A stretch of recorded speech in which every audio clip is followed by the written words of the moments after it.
Hello there, this is Thorsten speaking, and I would like to present you a second game which I programmed in 1992, also for the Atari 800 XL, and it's called Stratego. Stratego.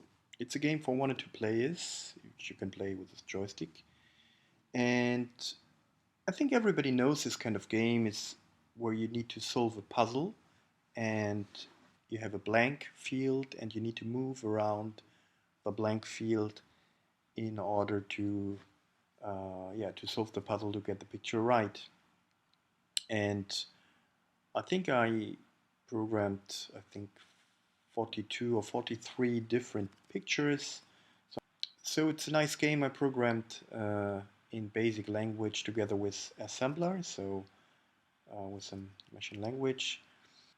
I will so here we go. There's the title screen, and so you have the different options. You can find uh, one player game or two player game, 1 or 2 joysticks. I will start one player game. You need to enter your name. So we'll do. Levels actually you can choose up to level 5, which gives you less time to solve the puzzle, and also the difficulty increases. Of course, in terms of you need many more moves in order to solve it. Percentage is the number of moves which you need to solve it.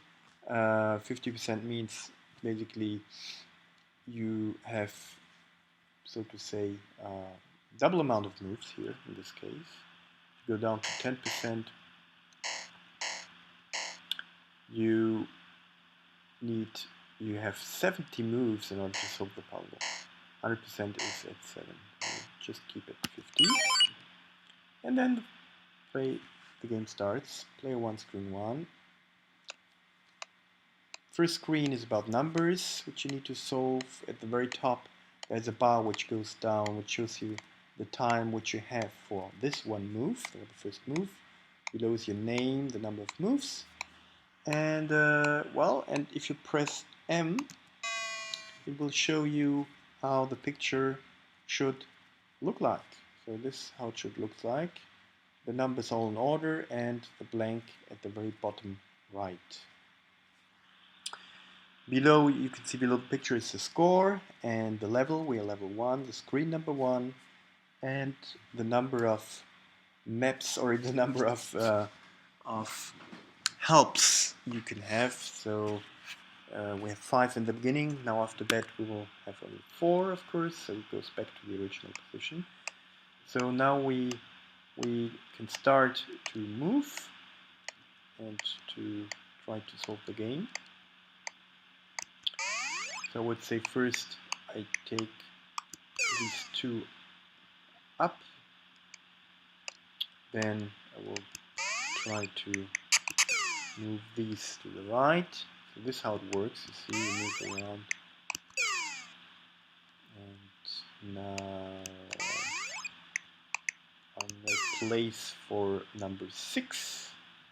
I can also move the cursor anywhere I want, but it doesn't make so much sense because a blank there is just one blank. I mean, later on there are possible pictures with 2 or more blanks, which helps you then to solve this in a different way. And you can move to the right or down 1 or 2 fields. So now I move just a 6. There was some sound, so it shows me that already the first 2 rows are correct. I get even some points for it. Again. And I move here, and I solved it in exactly 7 moves. Perfect.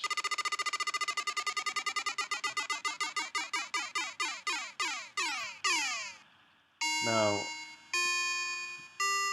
says, okay, you completed screen number 1. It says you solved the screen with 7 moves, which is 100%, which gives me a nice score for the screen. And it gives me also a little comment below there. Bravo, bravo, keep it up. Depending on how you solved the puzzle and depending on which level you are and depending on which screen you are, it gives you different comments, so which is nice, which is always something interesting. So press trigger and we get to screen number 2. Screen number 2 are letters. How should it look like? Well, of course you can already imagine. Just put the letters into order and the blank should be at the bottom right. So similar with the numbers before, it's a similar size.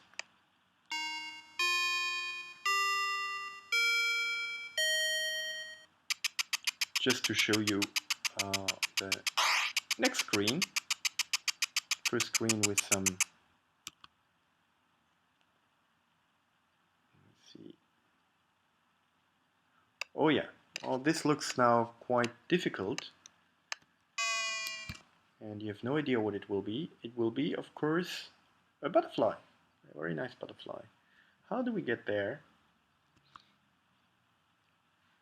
We are automatically always on the blank screen and, well, I have some ideas what we need to do. Let's see how it works out.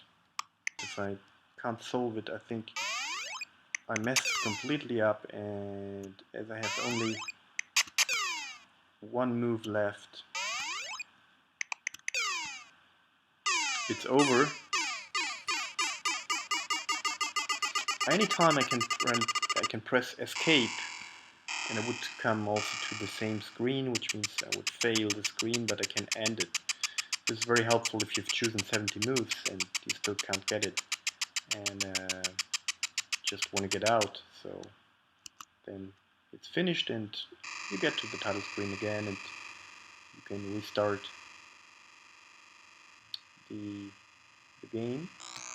So now I want to show you also the two-player option. Enter the name and Thomas, name, level. You can choose now the screen. We choose now. Let's take now a very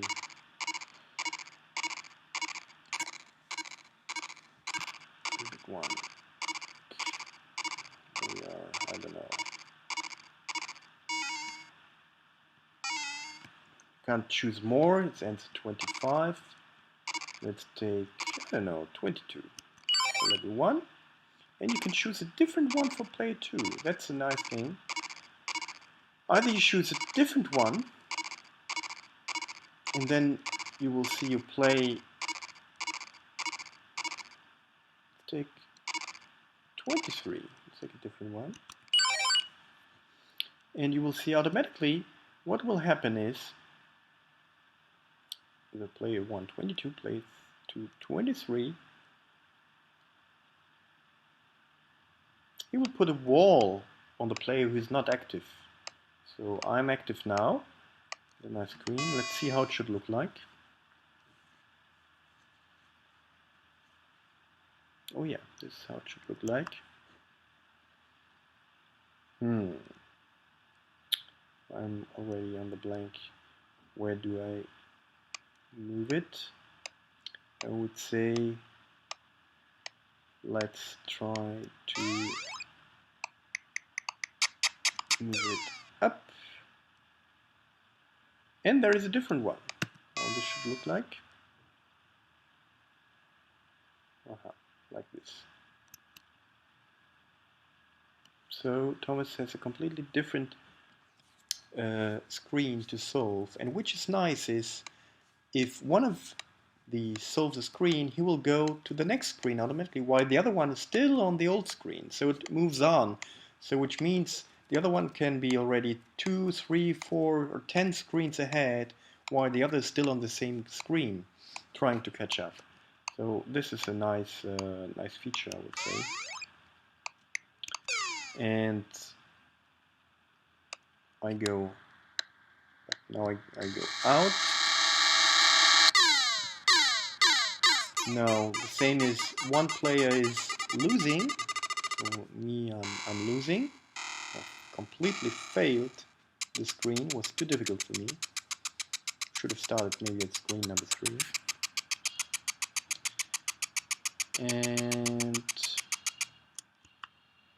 But the player 2 is still active and can play further on his own. He can increase his score. So now we choose 2 players, Thorsten and Nick. Same, and now, I don't know, we choose screen number 4. Both the same screen. And there is another option turning up, which is wall, yes or no. So now we have the possibility even to choose, do you want to have a wall hiding the non-active player, or you want to leave it open that you can always see also where the other player is at the same time. So when you choose different screens, automatically there is always a wall. Now we say no, and you will see that we both start at the same screen and there is no wall hiding one of the players. You see both play where they are. And you can play like this. Now it goes on the other side to the other player, and he needs to try to solve his part as well, which is nice. And sometimes it's like that when you choose the wrong start. It's very difficult to get back to where to find a way to solve it, basically. So now player 2, Nick, he solved his puzzle. Very well done, Nick. While I'm still on my puzzle. How did you do that, you loser? Yeah. 9 moves, could reach the 100%, but I've done it. So now this screen stays on, it's done, and now just player 1 is playing and goes on and tries to solve his part, but I think I'm lost here. It's too difficult now to get it done.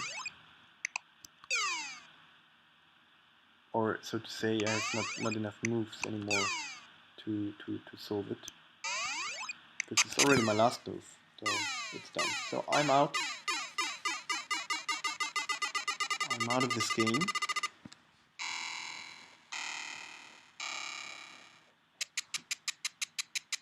Please some more effort, it's too late. So that's done.